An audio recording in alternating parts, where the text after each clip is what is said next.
Watch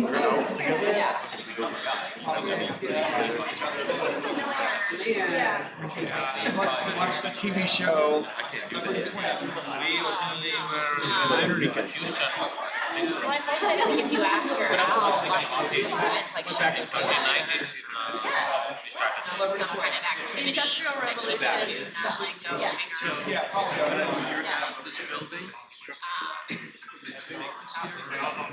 If she wants friends, Bumble BFFs. I found friends.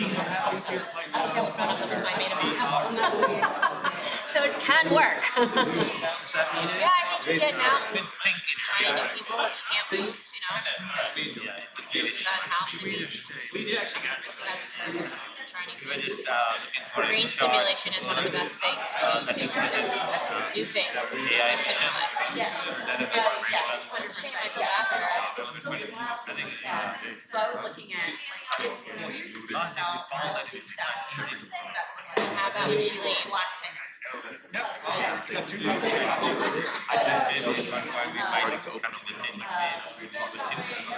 So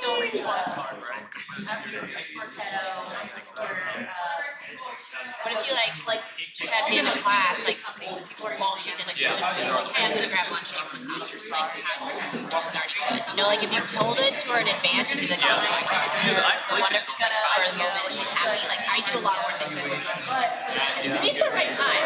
It's like I've been around my kids, and like we're them right now. But you're very aware of it, and I think you try to help her in every she needs it. It's like you have to say that you can help her, but people need people like you. I mean, when I was depressed, I didn't know from my friends, it sucks. And my husband's like, you can be funny, but like, he's not like funny all the time.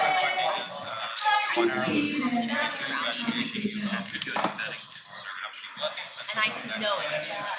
no problem. Yeah, of course. Yeah. I'll be interested in And you just kind of look and go,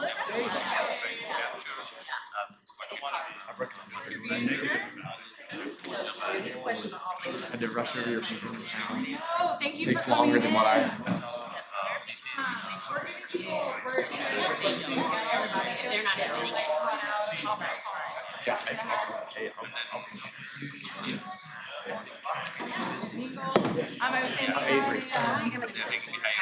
That's frustrating too, because you sound like me, like you're a fixer and you want to help people and you see the problems and they have potential, which is what makes it worse.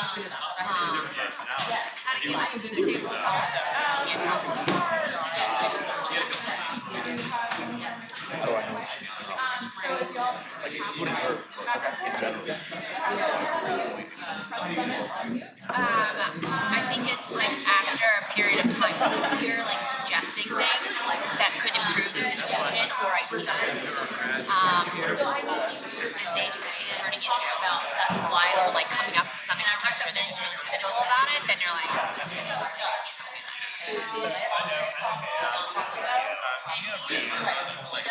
I did it the other day with my husband. Like, oh, well, his neck hurts and his back hurts. It's not a big deal. I'm making him out to be something. But Nick's been hurting him for like months, right? He won't go. He won't do that. And then he's had this cough and like this congestion thing. That's probably going on 3 weeks. You think he's going to go do anything with that? Why don't you go do this? Why don't you try this? No. And I said, fine. You know what? You sit there. That's what I said. Because I can't take it. So, you know what? He's okay. And if he's going to snore and keep me up, then he can go on the couch. Because it's affecting me. So see you later. That's how you know. I also don't have patience, so. Where we invest capital into our. We learned how to calm people down and say, hey, no, You're 17 times. it's okay. That's just like in the neck, like, is that really what you want to do? Well, then fine, like, don't waste my time. Oh my gosh, my therapist says me today, don't let you through the other day, last week, don't let someone else's psychological, I got it. SSBCI. I help out. I'm senior at Belmont too, so Alright, it is that time to start our panel 2. Okay, yeah.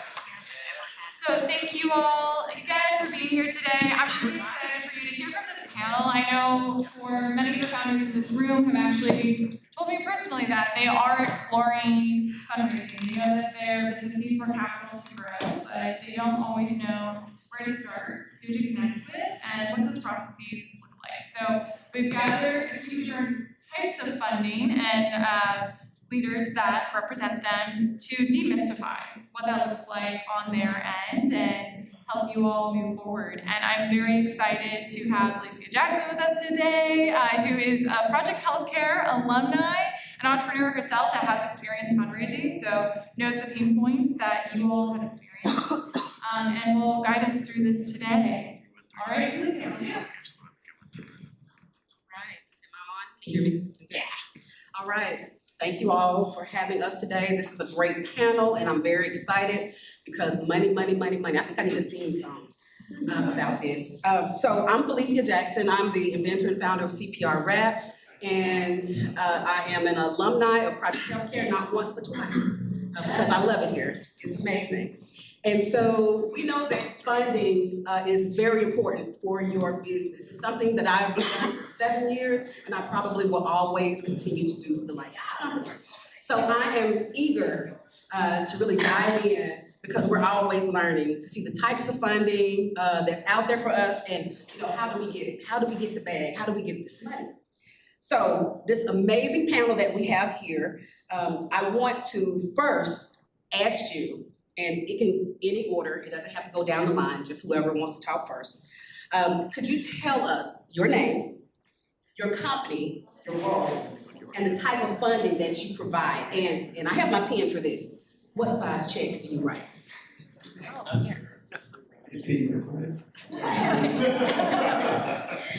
So yeah, we'll go down the line because I'm thinking like that. So my name is David Volkan. I have a day job. My day job is as Vice President of Clinical Research for HCA Healthcare. I am here representing the angel side of things. I'm the president of Music City Angels. Music City Angels has been around for about 15 years here in Nashville area. We rebranded after COVID. We were an Angel Capital Group.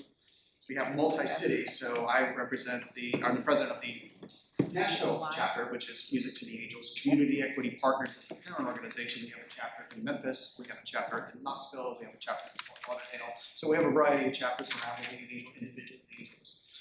We have some angel funds, and very similar to like a venture capital fund, which we'll talk about venture capital later. But most of us are angel groups. Angels invest their own money, and we get together either individually or as groups of individuals invest our own money in startup companies.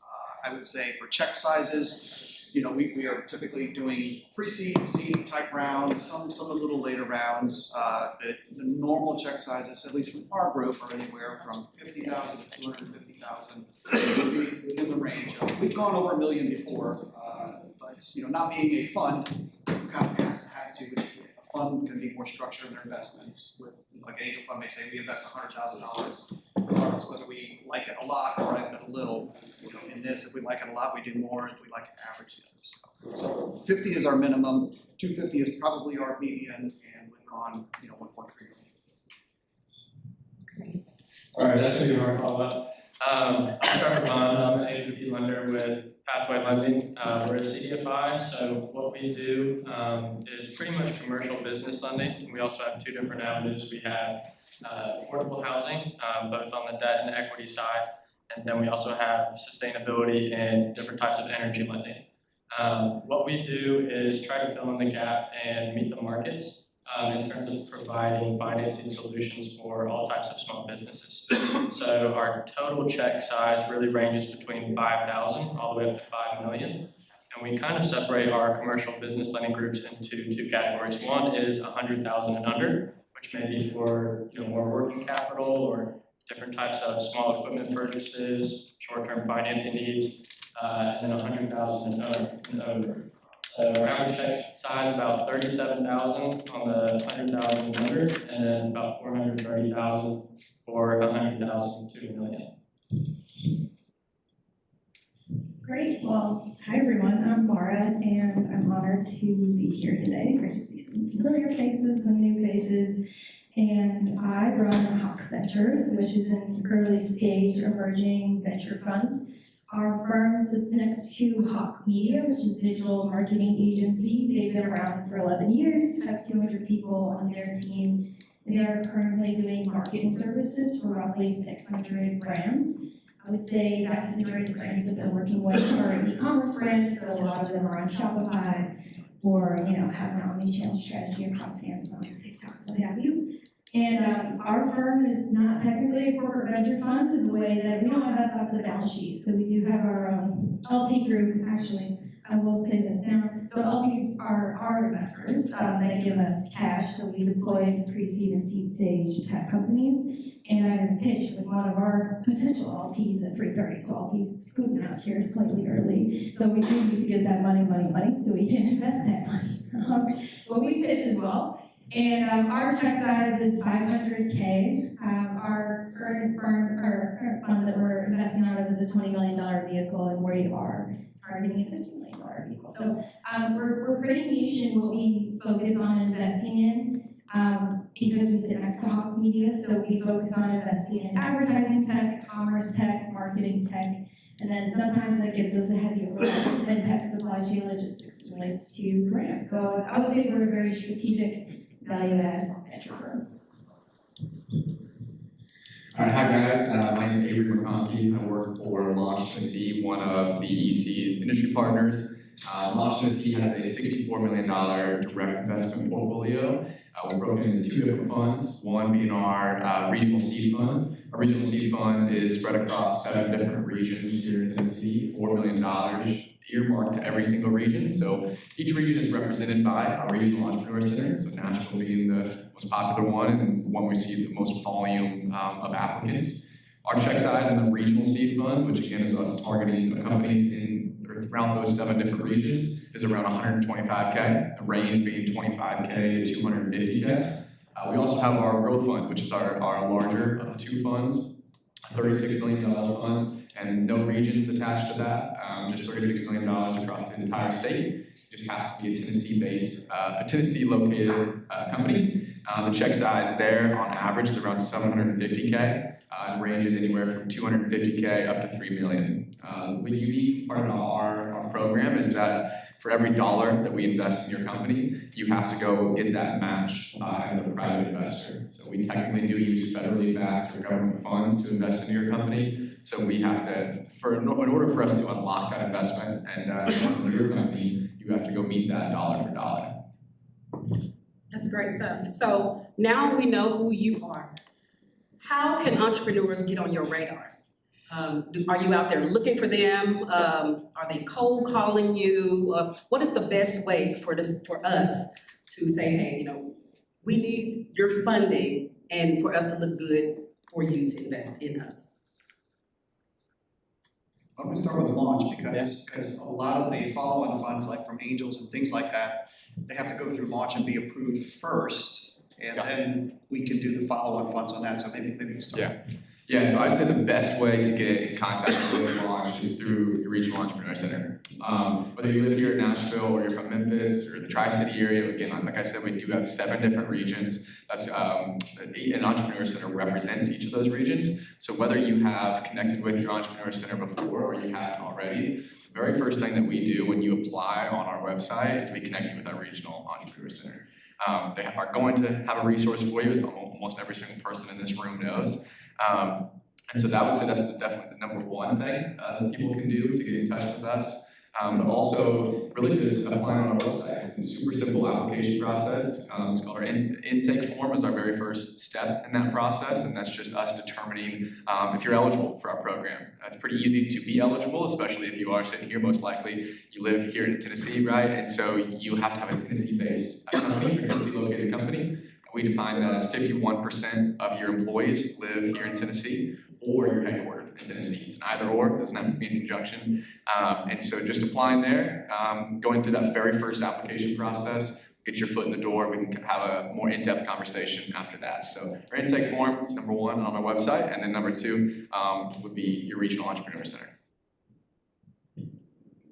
All right, with Pathway, since we're, is this on? Is this on? No? That's okay, I don't need it. With Pathway, we're a CDFI, so thank you. A lot of our referrals and clients come in either two ways. Either they're connected with, because we're a nonprofit CDFI lender, kind of our mission is to go into harder to serve areas or harder to serve businesses and provide that financing that banks or credit unions can't. So a lot of our referrals either come through our bank partners all across the state who we serve and partner with. And then the second one would be through all of the different acronyms, the SBA, TBA, all of these different websites and kind of lead sources where, borrowers that are looking for financing, but kind of need someone to talk to or, just need some direction on where to go, how to get it, what's the process look like. They fill out these inquiry forms, they kind of direct it to Pathway. And then we're typically their first source of contact as, hey, if we can help you, we're happy to work with you, let's go this way. Hey, I don't think you're ready for financing yet. We actually have an education team at Pathway that works with clients pre-application, post-application. If we have a loan with them or not, we can serve them, help them, with what they're working on, struggling with, and work with them on a growth plan as well to help get their business moving in the right direction. But that's typically our two ways. You're also welcome to talk with me after this. But typically referrals, bank partners, existing clients, that's typically we work with. Yeah, so, cool. Feel free to message me on LinkedIn. That is effective. I answer cold emails. We also have an intake form on our website, but it's not necessary. I do review anyone who submits to that website. I like being a black hole, if you will. And yeah, I think that's the best way to get in touch with our firm, and I would encourage you to do that to other firms. We obviously have a very specific focus, which is hard, when you're looking for an investor that would invest in the type of company that you're building. And we even experienced that again on the venture firm side, in terms of the size and sector that we focus on. So unfortunately, it takes more in-depth research to connect with the investors, but I encourage you to do that, because if someone messages me in a sector that's outside of my area of focus, I unfortunately don't really have the time to get back to everybody. If you say, I heard you speak here, I will get back to you and hopefully get back to you with an investor that does focus on that. And especially if I know you, I'd be more than happy to help. But I think that's one of the hardest parts is finding, an investor that will focus on the conversation. Someone who can You'll witness many people because do not message me on LinkedIn. As a matter of fact, in my LinkedIn profile, I have a statement that says, if you are looking for funding, here's the website to go to. If you message me, it will not be responded to and likely dismissed with prejudice. So, but yet still people message me all the time on LinkedIn. But the reason is you just get overwhelmed. I mean, I'm sure as you can expect when it gets out you're an angel investor, you get 50, 100 requests a day. Hey, can we meet for coffee? I don't like coffee. Zero, right? Hey, can you look at my pitch deck? I can't look at all the different pitch decks. So I mean, for our group, we try to stream everything to a single point of entry to our system, regardless of what city it is: Nashville, Knoxville, Memphis, Fort Lauderdale, Louisville, online communities and things like that. So even if you talk with one of our members, that's great. We're still going to drive you to the website because we have staff that will go ahead and pre-screen those deals and try to elevate those deals, pre-select the ones that are more likely to rise to the top. Get the quick no's to the ones that are going to be quick no's, but then also see the ones that we need to maybe have a live pitch at one of the local chapters. The best way to have a little hovering over that application process is if you have an investor or a prospective investor that's part of our network. So if someone in our network calls me up and says, hey Dave, there's this great company out there, CR Wrap, and I want to invest in them and I want to do it through the group. fantastic. Those seem to get, percolate to the higher priority agendas and are more likely to pitch than ones that are just cold referrals out there. So if you have investors and you ask them, hey, are you a member of Music City Angels? Because then we can kind of move to the top of the list as opposed to just processing through general. Response time does vary. We're down a man right now, and we have a lot of follow-on capital being asked right now. So we're much more inundated right now, so response times may be a little slower today than it may be in September or October.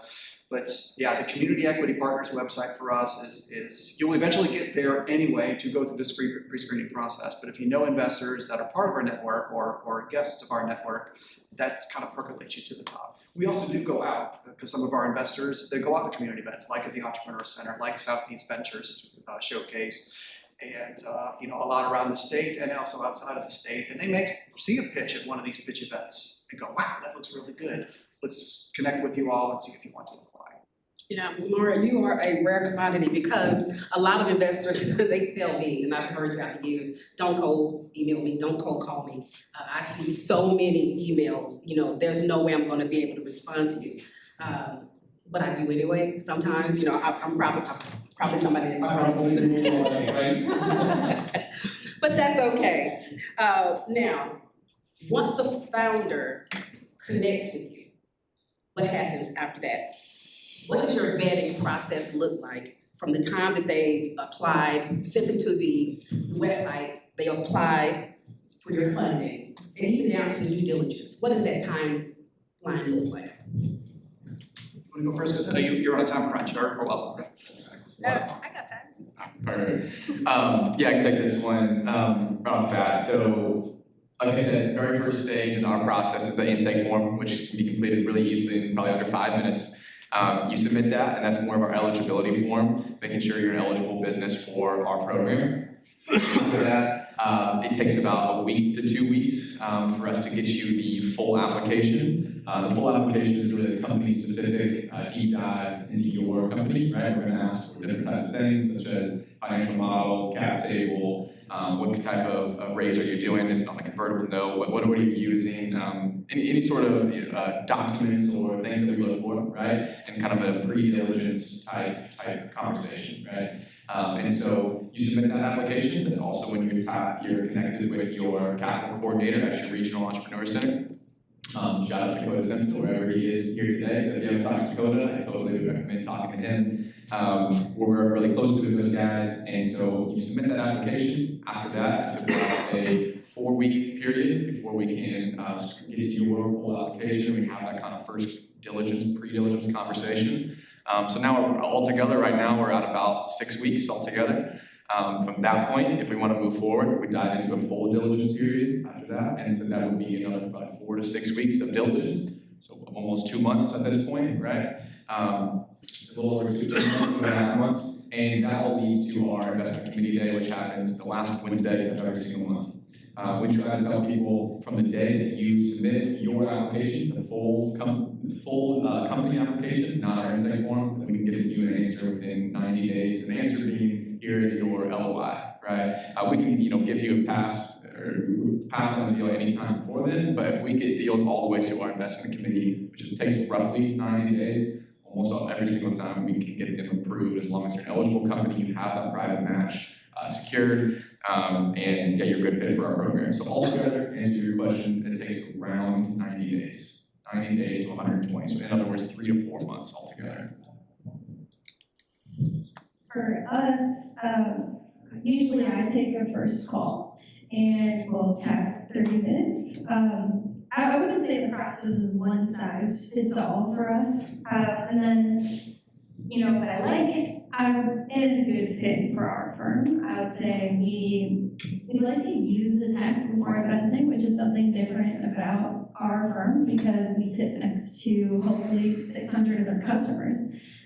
So usually I connect with someone within the agency and we're testing out the tool on one of our brand clients to generate our own case study. That could take anywhere from 1 to 2 weeks. And then, share internally with our team is very small. It's me and the managing partner that run our firm day to day. There are 2 other individuals who sit on our investment committee. We meet weekly for our IC So we'll do, I think the most important thing to us is that we're using the tool and seeing that it works well, and it's driving results for the brands that we're working with. And then we'll do a high-level diligence process, like we're investing very early, sometimes pre-revenue, so sometimes there's not much to look at. We're just getting to know the individual, but to the extent that there is a P&L or other materials to look at, it's definitely something that we'll take a look at, but it's nothing crazy. I've seen us invest in like 48 hours for something that's rushed, and sometimes we'll take our time because we can follow the pace of the entrepreneurs around us coming together, because we're not typically leading deals. If it's not safe, we can do a party round, but usually we follow the timeline of a lead investor as well. 90 to 120 days is about a norm for, application to check. We try to do it in about 60. We don't always get that because of a variety of things, but the general flow for us, because we're multi-city. So, once you get into the database, and we, the initial application is fairly light compared to diligence. We're not asking for 1,000 diligence documents, before that. We're trying to say, give us a solid pitch deck, give us a business plan, give us a cap table. So there's just a few key documents that we do want at the initial application stage, just to try to make it light on the founders. That gets, within a couple of weeks, that gets staff, or goes through pre-screening committees and pre-screening staff and volunteers that do that to see if it's a right fit for the network.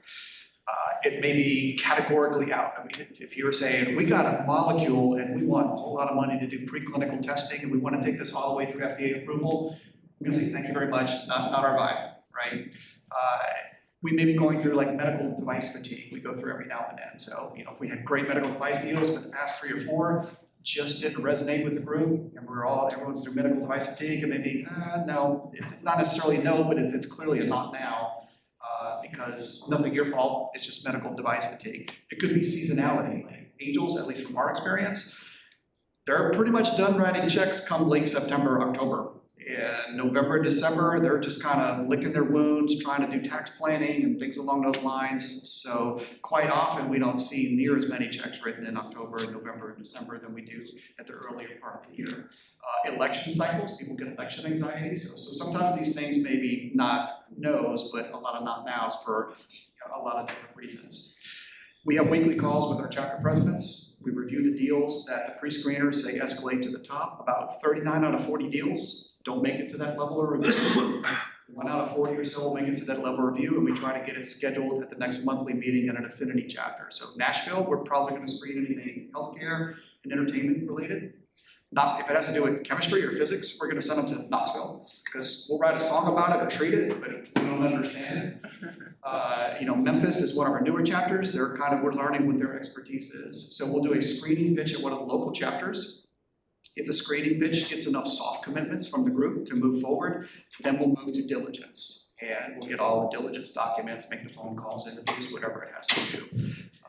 And that's kind of the flow. And assuming everything goes well in diligence, we will do a hard call among everybody else. But we do give a second opportunity or a second bite of the apple in that we do have a virtual roadshow, which is broadcast to all the chapters. So if one chapter sponsors a deal, says, yep, we'll put in at least 50K in the deal, and everything goes well with diligence, we'll ask the entrepreneur, says, hey, do you want to get what you have with Nashville now, or can you wait another month and we'll do a virtual roadshow with yours among the other chapters and give them the ability to pile on, not just tell them, hey, watch the video, but you can actually have an interaction with those different chapters. So everything, application to check. 90-20 is probably conservative. We strive for 60 to 90. We have done faster if the circumstances. That's great information. Yeah. Well, you get a turn too. Yeah. I want to say I love Mara's answer. The first thing she said is we pick up the phone and we call you, and I think that's very important. I've got 2 questions. Has anybody had a business loan before, whether it's from a bank, credit union, anybody? Okay, so we got plenty of hands in here, so this will sound familiar. The second question, anyone from Pathway that's with you, raise your hand. So we've got a handful of us in here. We all work in one room. So we're on the phone all day long, and it's the first thing we do too. Is call the customer, learn about them, understand the story, understand their character, things of that nature. Our office, kind of sounds like a football stadium on Friday nights at times when we're all in there at the same time. But we want to talk with you, understand the loan request, what do you need, what is most important to you with it. And if you call me and you say, I need 100,000, we're gonna dig deep into it, we're going to structure it. I'm gonna give you some feedback and say, it actually sounds like you need 150, or hey, I think 30 is a better fit for now. That's a good stepping stone, we'll start there, we'll keep moving forward. So, and then from there, typically we ask for financials, different documents, a business plan, we wanna review it, kind of get our feet wet, understand you, put ourselves in your shoes. From there, we do some numbers and, we say, does the math kind of line up? Is this, the best fit for the request? And then from there, it's an application and then a 30 to 60 day closing to approval process. Unless it's real estate, then we're kind of on your time. That's typically what it looks like for us. Yeah, I was telling Trevor, Pathway Living, I had the opportunity to work with, I'm probably butchering his name, y'all call him Keonta. Yeah, amazing individual. And, it wasn't all about the money that I thought I was trying to get. He was looking into what I actually needed. And still today, he follows up with me. And I think that's very important. It's not all about the check, it's about the relationships in the end. So I really appreciate Pathway Living for that. My next question, because I wish I would have known this in the very beginning stages of my business, because as Bill, I don't know if he's still in here, as he said, not all money is good money. And at different stages of your company, you may or may not need that grant or that business loan or an investment from a VC or even an angel investor. At this point, we're always thinking about, the only thing we're thinking about is, how we're gonna fund our business. So my question is, if a founder knows that they need money to grow, what should they be thinking about when deciding between loans, grants, angel investors, or VCs? What factors steer them one way or the other, or should steer them one way or the other? I'll say this, if you can get a free grant with no interest and no payback, yeah. Grant process is a pain. It is, right, but not having the debt or the dilutive funding is good. I'll say this, I'll just go from a financing piece first. But typically every request or call that I have is one of two reasons. It's either an opportunity for growth, so that could be, I need money to hire more salaries, get equipment, get more trucks, etc. And then the other one, on the other side, it would be, Trevor, I'm out of cash, can you help me out for a couple of months? So I would say, kind of from a financing standpoint, if this is an opportunity for growth, then this is a great time for financing. If you can pay it back, you don't lose any interest in your company, you may need to secure the debt, but use debt wisely and use debt to grow, right? I think the most important part is if you take one thing away from a lender, it's make sure your return is higher than your interest rate. Otherwise, it's a bad use of debt. So if you're not doing that, then I don't think you're using debt appropriately. And one thing that we work with, and someone that's with me here today taught me this, is if you're not showing them whether this is good or bad or in their best interest, then we may be doing harm. And we need them to understand everything about applying to repayment, to business strength, to liquidity while you have a debt. How many months of working capital, cash on hand, that's something we all probably look at. So I would say that's kind of my answer, where financing typically fits in best. That can be very transactional almost, we have this, but there's, a defined time frame we go for. Getting angels on, it's been described like many things of, it's almost like a marriage, or like our CEO says, it's like we're adopting a puppy together, okay? We've got to figure out how we're going to raise the puppy, but we got to work together. I think it was at a launch 3686 event that the former governor of Tennessee said, would you pass the canoe test? What's a canoe test? It says, would the investor and the founder live with each other in a canoe for 4 hours without one killing or one jumping ship? And if you could, then you have good people behind the money. Money can be money, but sometimes you also need strategic money behind someone to open doors, someone that can bring a certain skill set, or I'm old, so the Rolodex, so to speak. I guess they probably call it something else nowadays. But that can work too. But when we look at deals, you know, angels are looking for deals that are high risk, high return. You know, everything's gonna be high risk, but what's the high return? Are we gonna get 10, 15, 20x our investment in the next 3 to 5 years? You know, that's maybe not hard numbers, but is it gonna have that kind of a pop? You know, if we get someone who says, well, I have a dry cleaning company now and I wanna open up a second location, you know, I would say, you know, it's up to you all, but I mean, we would say, well, that sounds like a loan. That doesn't sound like an investment because we can get 20% return, annual return on our money in the stock market or mutual funds or things like that. This is the alternate class. This is our 10% of our money that we don't need for our kids' college savings, that we don't need, you know, to have in the next 5 to 7 years, that we want that huge pop from. 10 to 20x, 30x in the next 3 to 5 years, clear path to exit, you know, those types of things that we'll look for, and I'm sure we'll talk about later, and is taught in entrepreneur centers. But that's kind of where we sit with that. What's the high reward part of this? And you know, we're not talking about percentages, we're talking about multiples in those rewards. And if it's not, it's more of a lifestyle business, nothing wrong with that. But it's not really the angels that you are necessarily for. You. That's more friends, family, and loans, business loans from our perspective. Yeah, I think that was really well said by David. And we see this a lot at launch due to different programs that we have. Like, you know, we do have the Invest in a Seed program, which is what I'm talking about to you guys today. We also have our commercialization program, and so we do help people go through what's called, you know, an SBIR and STTR grant program, that some of you are most likely familiar with. A lot of companies usually will apply to invest in a seed a little too early. You know, let's say they're a heavy, deep research company. Maybe they are engineers or scientists coming out of a certain university in the state, but they're not necessarily business ready, right? So those types of people, I would say, hey, I'm going to send you to our commercialization team, help you guys try to go through the grant process. Because number one, it's non-dilutive, right? I always tell people, raise minimal as equity as you can, right? If you can go get the grants, especially the companies, the heavy, deep tech, science-based companies that apply, if you can go through that grant process and prove that there's going to have a really positive impact on the community, that's your best option, right? We're going to help you expedite that process to get you that grant as fast as possible.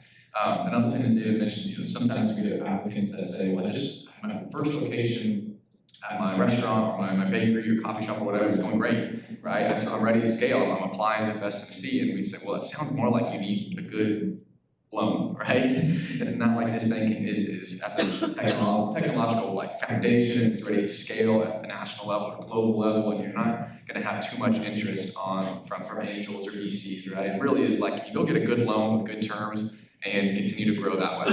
Right? Now, finally, you do have the companies that say, the biotech firm, they just got through the FDA process and it's ready to take off, ready to grow, right? And those are the types of companies that we want to find, and just kind of give you guys some examples to answer the question here. Also, we see companies that, you know, they're ready to grow and they need more expertise at their cap table, right? They want more, of course, financial help and financial resources from these investors, but they need more investors on their cap table that have connections and maybe experience in this space.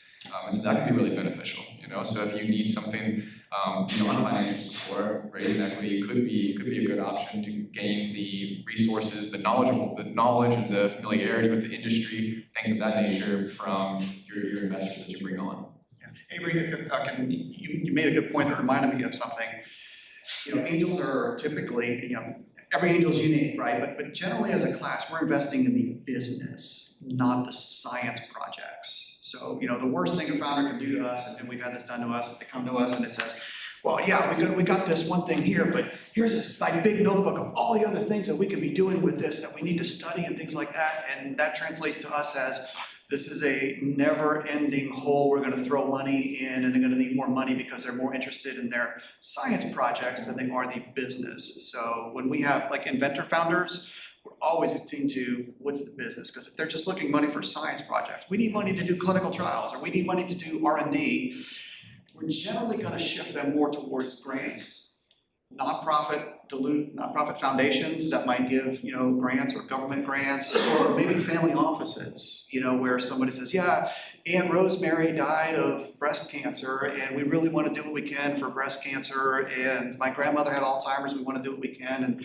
we'll give some money for that type of research. So research funding, grant funding, and funding for basic science projects, as we kind of call them colloquially, we don't do. But once they're ready for a business, we fund business and business growth, not the science behind it. So thanks for. Yeah, no, well, that made me ask something. So one quick detail that I think is important to know. We run into this a lot where companies apply, and I'm talking to them about their primary customer, right? Who really is your beachhead market? These people that you're going to attract right away. And they're like, oh, I've got like 5 or 6 groups. And I'm like, slow down.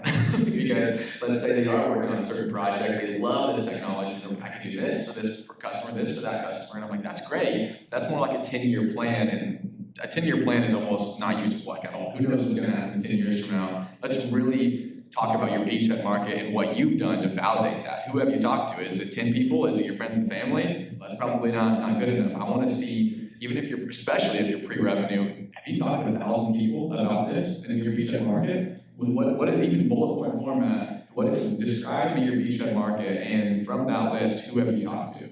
I feel like that was just something really important for people to think about when you do apply to something like this, and you're going to be talking to investors, lenders, or any other financial institutions. I would say that the type of capital that you go after is very personal as an entrepreneur, what type of business that you want to build. As mentioned before, if you want to build a lifestyle business, I think any kind of entrepreneur, like we're here because of entrepreneurs, and we may be entrepreneurs ourselves as well, but I think being an entrepreneur in itself is like paramount. And it's so respectable. And so I think whatever capital you want to pursue, I think is the right thing for your business. I will say about VC, because I know that most intimately, I will say VC it's not even like a home run type game, it's like a grand slam type game is what you were saying. And the reason to get into a VC deal is to get out of it, to have that exit. There's so much to unpack there in the changing exit market these days and how to get out of deals. But I would say that is why they are purchasing equity for a percentage of the company for a big payoff. And I think that could be really good if you want to grow really fast. But you have to grow really fast in order to have that type of exit. I'm gonna have to bounce here in 1 to 2 minutes, but I just want to say thank you so much. Yeah, the reason that we target that high exit amount is we know you get that high return, but there's also high risk with these too. And 9 out of 10 of the companies that we're investing in are probably not going to be in existence in 5 years. So we have to recoup the losses in the wins. In those scenarios. So that's why that high multiple on the exit is sought after and a ticket to entry, because these are so high risk scenarios, and they're all going to either be out of business, or what a lot of people call kind of the marching zombies, so to speak, of we're going forward, but hey, well, when do we get our money back? We're working on that kind of thing, and 10 years from now they're still working on getting a return for us. Can we unpack this a little bit more? Because I've chased checks that I should not have chased. I've had partnerships that I probably should not have. Let Maura answer first. Yeah. Yeah, wait, sorry, what was the question? Yeah, the question is, what is one of the biggest mistakes that you have seen founders make when deciding what type of capital to pursue and when? That's a good question. I would say, that's such a good question. You can go wrong. I would say almost like the people that are around the table are almost more important, that like really understand your business and what you need, and the types of gross margins that your business can yield are really important to be aligned in that. And I would say if you have really high gross margins and you're going for big scale, the VC may be the route for you. If you are building restaurants in a restaurant chain, I would say more of like go through a loan or more like a debt. But it is so personal. I'll come back to that point. And feel free to ping me on LinkedIn. I'd be happy to weigh in if you want to do that. I think the question was most common mistake, right? Yeah, so I'd say the most common mistake that I see with all our applicants is initially founders want to raise too much equity. And what I mean by that is, let's say a company, initially they apply and say, we're going to raise $2 million worth of equity. And I'm like, okay, well, why? Why do you really need $2 million? Could we do a portion of that raise through a grant program, a portion of that raise with a debt program, and then maybe some equity, right? And kind of blend all three with this fundraise, and then you're off to the races. Or sometimes, and this is a little bit minute detail of launch, we can only participate up to 20% of your total round. So again, let's take that $2 million example, 20% of that would be about $400K, right? We can only participate $400,000 of that $2 million round. So then immediately founders would say, well, what if I raise $3 million or $4 million? And I'm like, hold on, because you're diluting yourself every single time you increase that amount. So I would say that's the most common mistake is raising too much equity too quickly. It's the most expensive type of funding that you can receive is equity, because you're giving up some of your business, right? So just be slow to raise more equity, I'd say, is my piece of advice there. And don't be too quick to think that you need to raise more just because you have more investor interest. That's a good problem. Now make the investors negotiate amongst themselves, right? Who do you truly want on your cap table? Don't all of a sudden feel like you're obligated to have all these investors on board. That'd be a great problem to have, right? By just increasing your total round size. I'll kind of go after that. I'm going to comment in. You did a great job answering that. I've kind of got two. So the first one piggybacks is you want too much money or too much equity, or you think that the bigger the checks, the bigger the reward, every problem will be solved. At the end of the day, this is something I talked about earlier, is we work with you to structure the loan. That means, is it okay to start small here? Because as a nonprofit CDFI lender up here, I will tell you, debt costs money in the form of interest. Right, so let's grow together, let's start small, let's pay it back, let's not give too much too early, right, and then do any type of harm to the business. The second answer I'll give is tell me the truth, all right? You'd be surprised how many people will lie or not fully tell the truth in order to think that if they tell me the right answer, it's going to lead to the loan. I was having a conversation with Brian today about how we both faked the Enneagram and DISC profile assessments because we thought if we filled it out perfectly, it was going to help give us the job. But I'm really not living by my own words here. But that's kind of what we're talking about. It's all right, if there's a problem, talk to us about it. Tell us, we can work through it with you. We can look past some things. We can even help you in that scenario. But tell us the truth. Be pretty upfront about it. And we can work with you. But if we find it on the back end, it creates, kind of a domino effect. And it's also a character thing. The better your character is, the better our relationship, the more we can give back to you in the same capacity. That's good. In choosing where to go get the money, the grants versus the other, I think just doing an initial like what we're talking about. If you have a dry cleaning business and you want to open a second location or a restaurant for a second location, if you apply to our website for angel funding, it's not going to happen. So it was just a waste of time to do that. So I think just knowing the on-ramp and the entrance criteria of what they're looking for, whether they put it on a website or through a conversation of something along those lines, and just not wasting the time to do that. Once they get to our door, there's a whole laundry list of big mistakes that we can go into. But the big mistake in choosing, at least that we see, is they just didn't do their homework on and it's not my fault. They just kind of wasted their time. It was just a waste of time for them to fill out the application process in choosing where to go to get the funds. Okay, all right, so this is great. I have a lot of questions myself, but it's not about me, it's about you, right? So we are gonna take a little time. I hope you all have been writing some things, and let's start out with you. What's your question? So I have gone through the process. I've had my call with Launch Tennessee for the seed round, and it was very quick and very confusing because a lot of the information with the match and all that, and I got stuck. I have my pro forma, I haven't sent it. Am I out of the round? Does it kind of carry over, number one? Yeah. And do you guys help with getting us in front of angels in order to make that match? Because that's where I got a little I haven't done this yet. I've been bootstrapping. I've had a very long runway. but I'm ready for that huge infusion for marketing right now. So I'll answer the second part of the question first. It was about Launch Tennessee connecting you with other investors, right? I'd say that that's what we are trying to do a better job of every single day. We definitely have, I'd say, a good handful or two of investors will immediately throw at you, or have you throw in or whatever, right? But I agree. We need to do a better job of helping our founders to be approved, get into the hands of other angels. We do a lot of different meetings with investors around the state where we share deal flow, and so we always do that. Hey, we just approved XYZ company. We want you to take a look, but there could be even more of that. Now, your first part of your question, I know it's company specific, so let's talk one-on-one more. But really, what should happen is you submit that intake form, which it sounds like that's what you did. I'm pretty much there. Yeah. So you submit your intake form. That's off our website.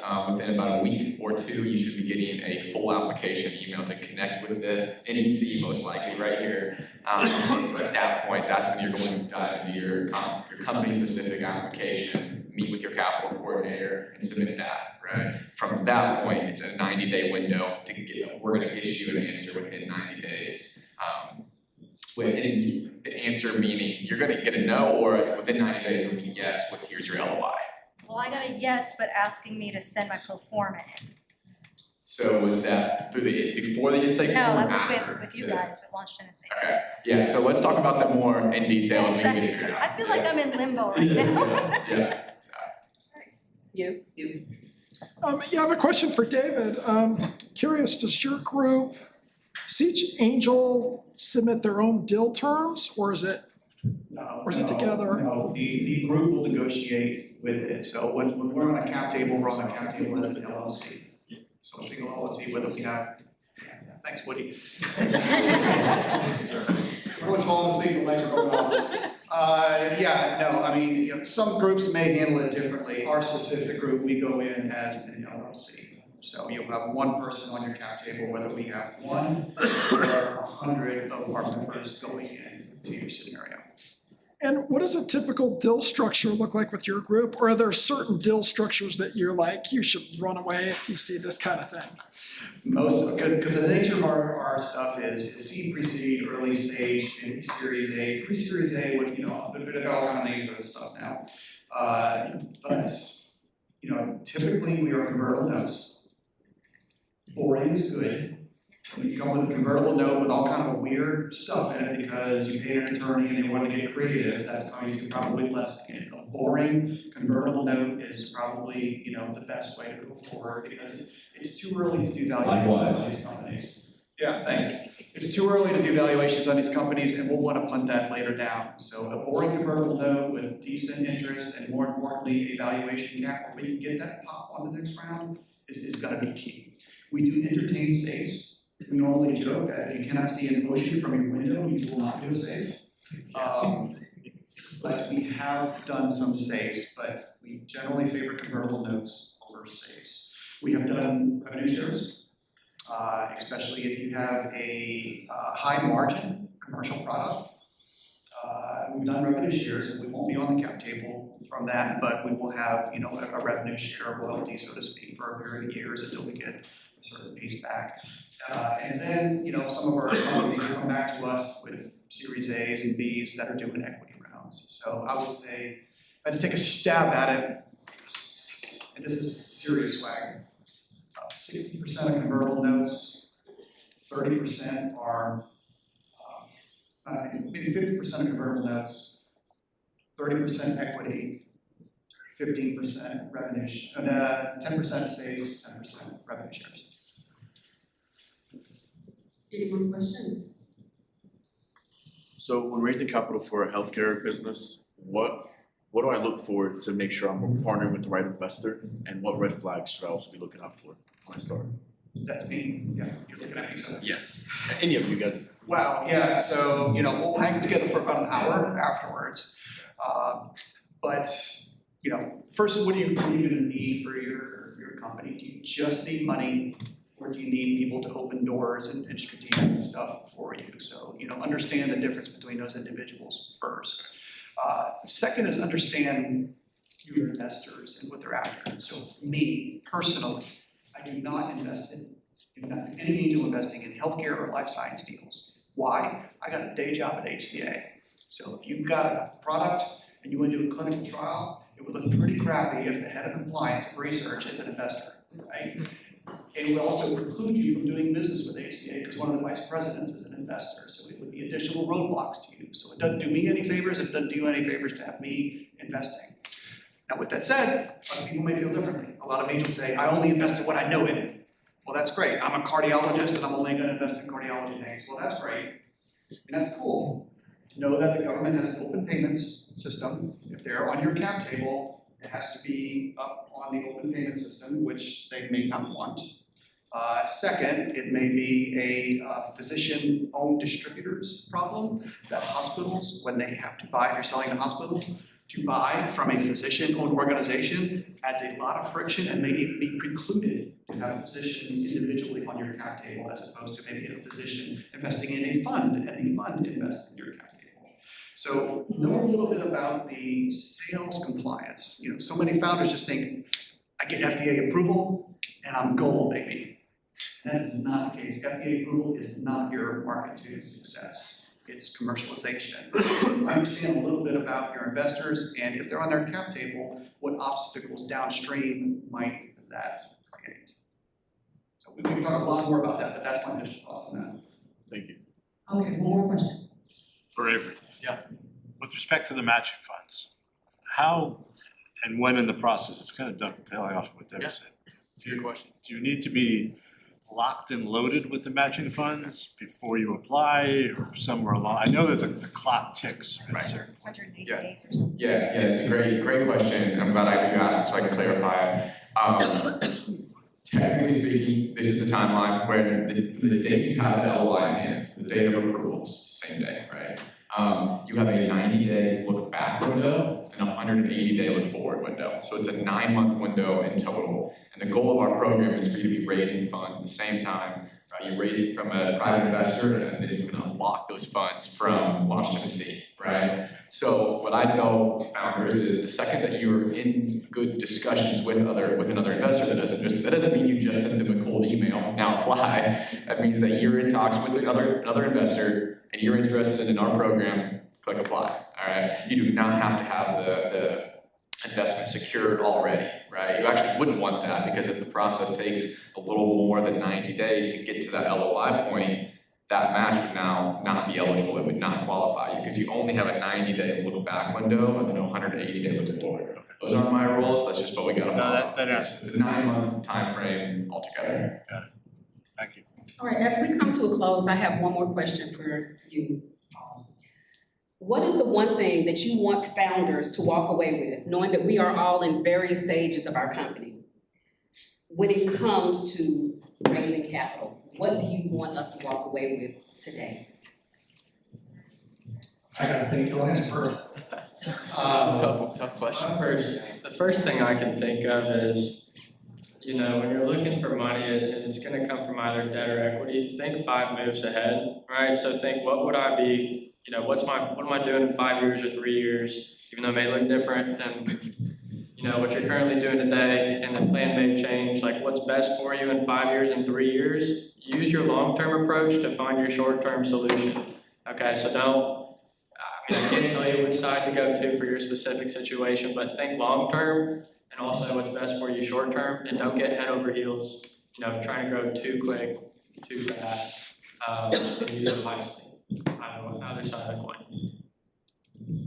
This is a really tough question because I feel like there's so many things that I could say. But the first thing that came to mind, I would say is don't be resistant to pivoting off of your first idea, your first strategy, your first vision of how this fundraiser is going to go. I think that very, very rarely, we could probably all agree that your vision of your first fundraise and how it actually turns out is the same, right? And so just be ready to pivot and feel like I'm telling you guys things you already know, right? That's would be my first piece of advice when asked that question, just because a lot of the applicants that I see and I talk to, they don't want to do that, right? Usually the quicker you are to pivot and then reevaluate and then keep going, that's the faster you can get to where you want to be. Sometimes you just gotta accept, all right, that didn't work out, even though I thought it would, let's pivot, let's re-strategize, and then let's keep moving forward. Yeah, I would say, do your homework. Talk to 1,000 people if you need to about the race for money, get a diversity of opinions. I mean, angels, no two angel groups are the same, no two angels are the same.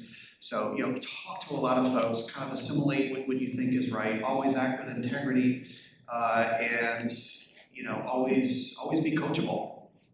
These people have been around the block for, they may have some value add to that, and you may not agree, and that's gonna happen. We disagree with founders all the time. We're not the sole harbingers of the truth, but I would say, do your research on all aspects of it. How much are you raising? What are the deal terms? How to write, what's the business plan? What should be in my pitch deck? We have things, I'm happy to email it to everybody, not LinkedIn, but you can email me if you want. But kind of our pitch guide. This is what it'll take to be successful. If you have the opportunity to pitch us, this is what we want to hear. These are our turn on and turn offs. We have that prepared. I mean, others may have that, but if you come in and say, we're a blockchain company, we're gonna be $1 billion company in 3 years. But you said blockchain in the first 3 sentences, so you're dead. You said you're gonna be $1 billion company in 3 years, you're dead. So all these types of things that are just unrealistic and things like that. We love energy, we love all that stuff, but energy-based reality is good. So yeah, do your homework, always act with integrity, and the third thing that I mentioned earlier. Thank you so much. Give this panel a round of applause.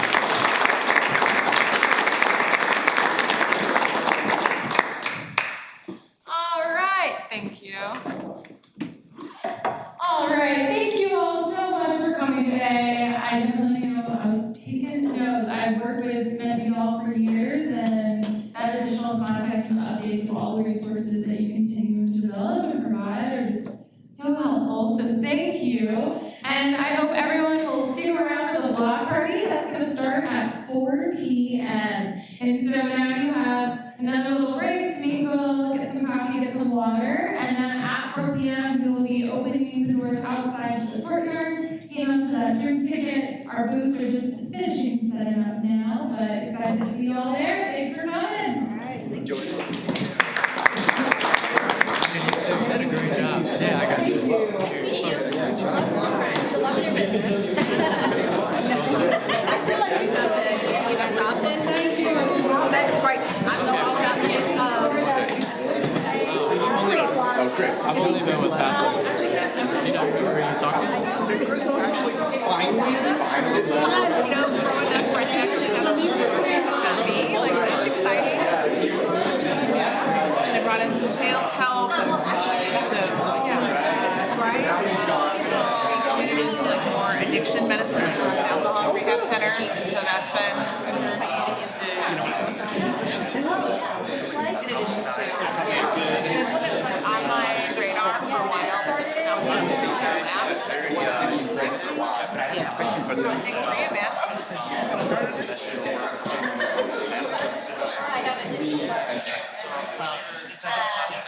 You're in the middle of getting funding, or I was really Ambassador to tariffs then, I guess, so.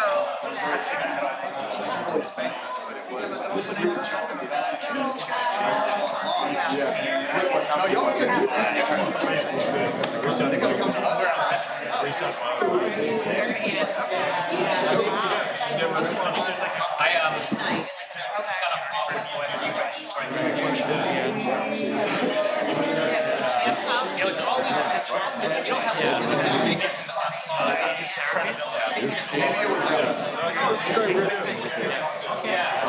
and then all those great things that I had to share.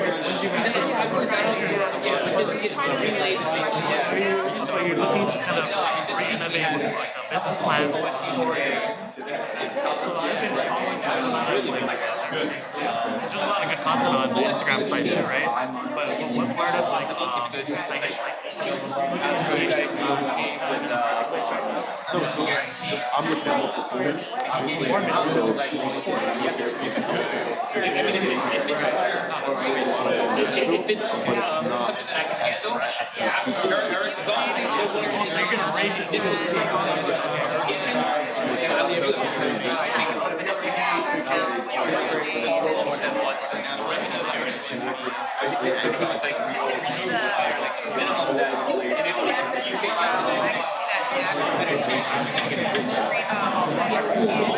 Okay, so you're creating the luxury premium.